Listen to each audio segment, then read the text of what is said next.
Let's go, Buffalo! Bet you didn't know that when Neil Armstrong stood on the moon, the only way home was one small engine, no backup, no rescue plan, built by a factory crew in Wheatfield, New York, just outside Niagara Falls.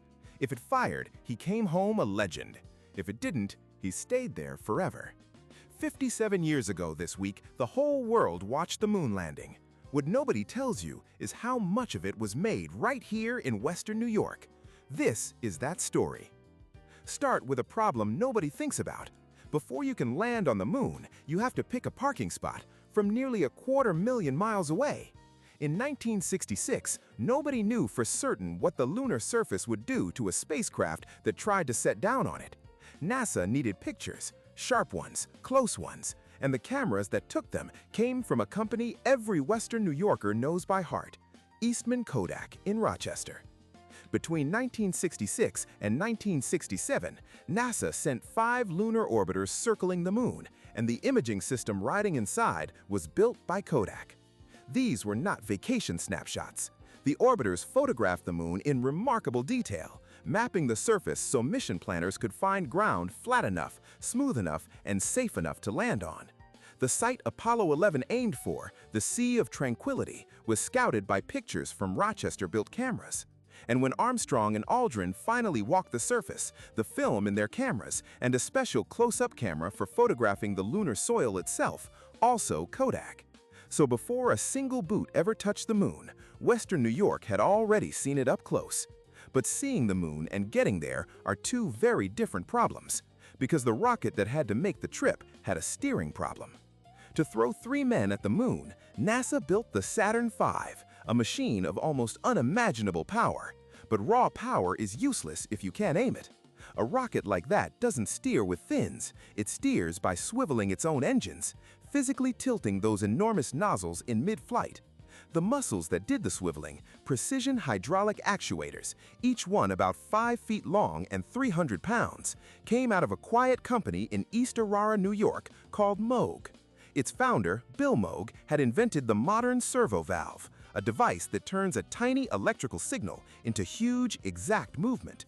Through the Apollo era, Moog built more than 1,500 of these actuators for the Saturn program, hardware that could tilt a burning engine through 5 degrees of travel in a single second.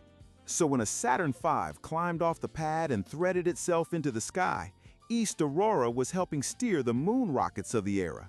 But steering up was never the scary part. The scariest moment of the whole mission was on the way home, and it depended on a single engine from a factory in the shadow of Niagara Falls. Bell Aerosystems, Wheatfield, New York, Niagara County. In the spring of 1963, Bell won a contract that sounds simple and absolutely was not. Build the engine that lifts the astronauts off the moon. Think about what that engine had to do. It would ride silent through launch, through days of spaceflight, through the landing itself. Then, with 2 men aboard, on the surface of another world, it had to light. Instantly, perfectly. There was no second engine, no rescue ship, no plan B anywhere in the solar system.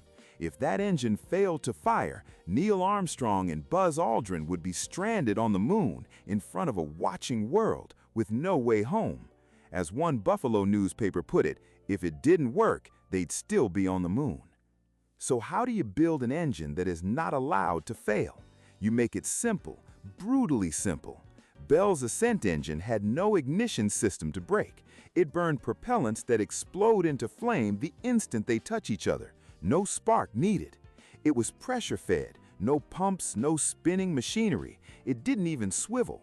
3,500 pounds of thrust fixed in place with 8 redundant valves arranged so that any one of them could fail and the engine would still fire. Every design choice stripped away one more way to die. And here's the twist almost nobody remembers. Before Bell's engine could save Neil Armstrong, Bell's machine nearly took it. You can't practice a moon landing on Earth. The gravity's all wrong. So back in 1961, Bell pitched NASA a strange idea, a flying trainer built to mimic a lunar landing in Earth's sky. It first flew in 1964, the first pure fly-by-wire aircraft ever flown in our atmosphere. Armstrong flew that first trainer 21 times preparing for Apollo 11. Then, on May 6, 1968, something went wrong. The pressure system feeding his control thrusters bled out. The machine tipped over barely 200 feet off the ground, and Armstrong ejected with seconds to spare, floating down by parachute as the trainer crashed below him. He walked away without a scratch, and by NASA's own account, was back at his desk later that same day. He didn't quit. He kept training on Bell's improved machine, and later summed the trainer up in his own words, a contrary machine and a risky machine, but a very useful one, because it taught him how to land on the moon. Which brings us to July 21st, 1969. The Eagle sat on the Sea of Tranquility, a landing site scouted by Rochester cameras. Moonwalk complete, 2 men ready to come home. And now, 250,000 miles from the nearest mechanic, everything came down to Wheatfield. The valves opened, the chemicals touched, and Bell's engine lit instantly. It burned for 434.9 seconds, lifting the Eagle off the moon and carrying Armstrong and Aldrin back toward the ship that would take them home. Flawless. And it was no one-time miracle. Bell's ascent engine flew on every crewed moon landing, all 6 of them, and it never failed, not once. So the next time the moon landing comes up, remember what it actually took and where the pieces were made. The cameras that found the landing site? Rochester. The muscle that steered the mighty Saturn V's? East Aurora. And the one engine that had to work, 2 lives and a nation's promise, riding on it? A factory floor in Niagara County. The moon landing belongs to the whole world, but an awful lot of it was made in Western New York. Did we get it right? Heard it told differently? Know a story we should tell next? The comments are yours. Then like and subscribe. There's plenty more where this came from. And now you know. Let's go Buffalo!